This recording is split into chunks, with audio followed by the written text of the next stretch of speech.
There are two long-lived theories of the origin of flight in birds: trees down, or arborealists, and ground up, or cursorialists. For arborealists, the most important thing is control. The animal was falling, but was able to steer and slow that descent. Producing lift and thrust came later. When they needed to gain altitude, they did that by climbing the trees. Cursorialists put it the other way around. For them, the most important thing is thrust. The animal can push against the air with its nascent wings to run faster, make more nimble turns and stops, and to jump further. Fine aerodynamic control came later, because if you're just running close to the ground, you have a lot more margin for error. In the modern conception, there kind of isn't one most important thing, but if I had to pick one, it would be observations of living dinosaurs. We've spent all this time trying to extrapolate and mark out what is and is not possible.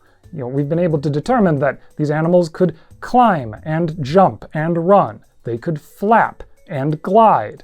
They could live in dense forests or in more open environments or in between.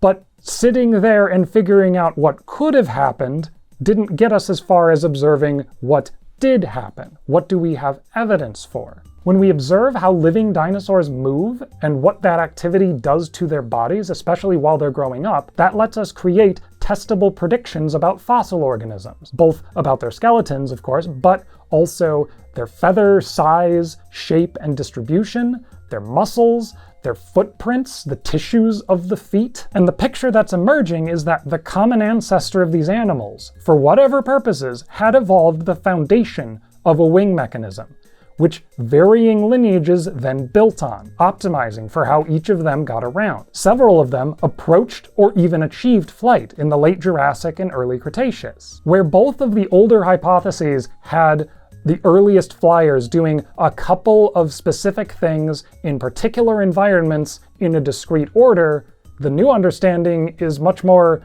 everything, everywhere, all at once.